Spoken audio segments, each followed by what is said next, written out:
From the Kohl Center, I'm Todd Milewski from the State Journal. After a 4-1 Minnesota victory over the Badgers on Saturday, November 6th, the Gophers end up with 4 out of the 6 points from the series after the Badgers won 4-3 in overtime on Friday.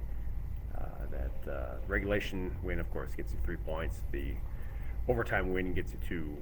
Overtime loss gets you 1, so that's how that ends up in that math tonight.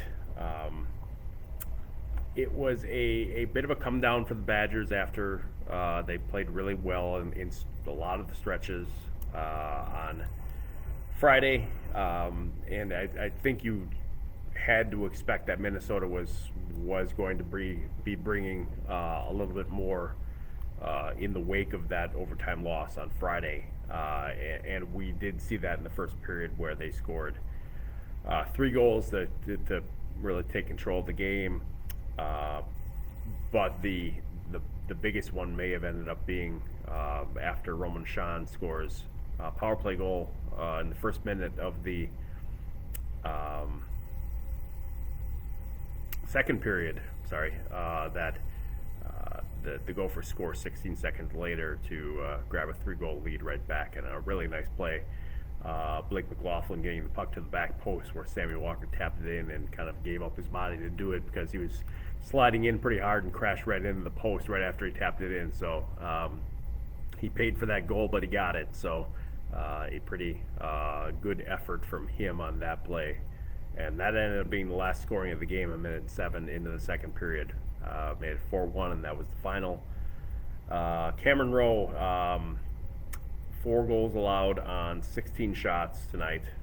He was pulled after that 4th goal, and the frustration, you saw it in him. He slammed his stick as he got to the bench. And he was not on the bench for the third period tonight, and I asked Tony Granato why, and I'll be going into this a little bit more in a story that'll be on our site on Sunday, but it was a message being sent to Rowe that was not acceptable. What he did in slamming his stick and coming off the ice was not acceptable. I asked Granato afterward whether he could understand Rowe's frustration. This season he's been pulled from 3 of his 5 starts, and he said that the decisions he has to make are in the best interest of the team, and I took that to mean that there's only a limited window that's going to be given to goalies under Tony Granato, and I we've seen that over the years. Not so much last year, but in years previous, definitely. There's a pretty quick hook. I did ask whether tonight's pull was more because of what Rowe was doing or more because of what was going on around him, and Granato did say it was more the latter. Well, you can read tomorrow's story to get the full background here on this, but there is some interesting things going on there, I think. The Badgers ended up out-shooting the Gophers 38-28 tonight, and Minnesota got a pretty good effort out of Jack LaFontaine, especially after it was questionable whether he was coming back in the game at all after the first period. He went out and needed help off the ice after he looked like he jammed his right leg up against the post maybe. Brock Caulfield went in on him hard and got his leg in between his pads, and you couldn't really tell what exactly happened, but it was an awkward kind of movement there. So Justin Close came in for the last minute and 58 seconds of the second period, but LaFontaine came back out before the second period after the Zamboni was done and worked out on it, did some stretching on his leg, and was good to go. And after that point, he gave up that goal early in the second period there, but that was it. More the kind of performance you expect to see out of the Mike Richter Award winner It's been a little bit up and down for him this season, but that's, this is, I think, the kind of performance that's in him. So I think there's some, the Badgers have scored 6 goals in their 6 losses, so there's some continuity happening there when they're not getting, the finishing. They're not, having much of a chance in the games. Obviously, they won a 1-0 game against Army, and that's, probably can consider themselves lucky to have won that game. But there's, they're not out of the woods by any means in terms of the scoring issues. So that's, and they go to Notre Dame next week, which is never an easy team to score against, with the style that the Irish play. So it's that challenge is not getting any easier for the Badgers going forward here. A couple comments I'm seeing in here tonight. You can read them along with me. I think. I don't know if you can as we go here on Facebook. But for those of you watching later, Jeff says no. Last night a split was likely. The team is playing better overall. This is a 12-14 win team at best, 10 at worst. Not enough firepower. I think not enough firepower is correct. I think when they play like they did Friday night, they'll be pretty decent. When they play like they've played a lot of other nights this season, it's going to be a real struggle for them, especially struggle to score goals. That's not new. However, we've discussed that before. Eric says, I know both Rowe and Mo have relieved each other this season, but it seems like in relief, Mo has been more solid. Do the numbers back that up? Is Mo's performance this weekend the harbinger that Mo might get the nod more often as we move forward? 2 things in that. Yes, I think in his relief efforts, Mo has been pretty good. I know he allowed a goal in one of them, didn't tonight. And I'm blanking on the other one. At St. Cloud. Not sure on that one. And that's the second point. I